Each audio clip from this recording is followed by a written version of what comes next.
আসসালামু আলাইকুম দর্শক ভাই, আশা করি ভালো আছেন এবং ভালো থাকবেন। এবং আমি যখন পল্লী বিদ্যুৎ অ্যাপেক্সে যখন চাকরি করতাম এবং ওখানে আজকে 15 থেকে 20 বছর হবে, ওখানে আমি সর্বপ্রথম চাকরি করতাম এবং ওখানকার ফ্লোর ইনচার্জ এবং নাইন শিপ তারা আমার অতিরিক্ত ভালো একজন বন্ধু ছিল। কেননা আমি তখনকার হেল্পার, আর ওনারা আমার সাথে অনেক ভালো ব্যবহার করছে।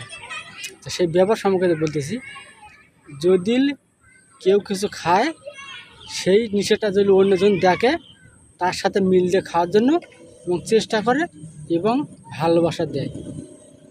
আর একটা কথা, আমি একটা নেশা ব্যবহার করছিলাম এবং যিনি ওই নাইনের ফ্লোর ইনচার্জ ছিল ওনার বাড়ি ময়মনসিং এবং ময়মনসিংয়ের লোক অনেক ভদ্রলোক। তখন কি করলো, উনি আমার সাথে আস্তে আস্তে মিলতে আমার থেকে জিনিসটা নিয়ে তারপরে উনি ব্যবহার করে আমাকেও ব্যবহার করা হয়। কিন্তু ওই টাইমে ওগুলো নেওয়া নিষেধ। তার পরবর্তীতেও আমি জিনিসটা ব্যবহার করছি এবং ওনারাও কিন্তু নিয়ে নিয়েছে, কোনো সমস্যা নেই ইনশাল্লাহ দেয়। হঠাৎ একদিন আমাকে গেটেতে আটকে দিল, জিনিসটা ধরা পড়ছে, আটকে দিল গেটে। মানে আমি কি করি, বুদ্ধি না পায় পেছনে দেখি আমাদের সেই সুপারভাইজার সাহেব দাঁড়িয়ে আছে। তারপর আমি কি করলাম, হুট করে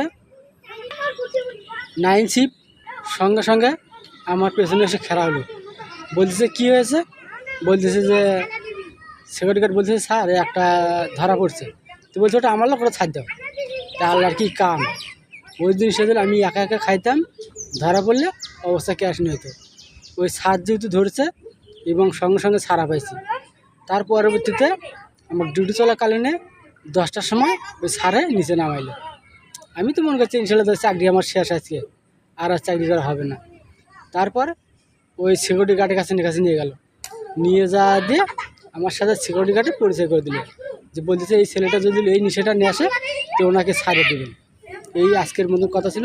পরবর্তী ভিডিওতে আরও গল্প শুনতে পারবেন।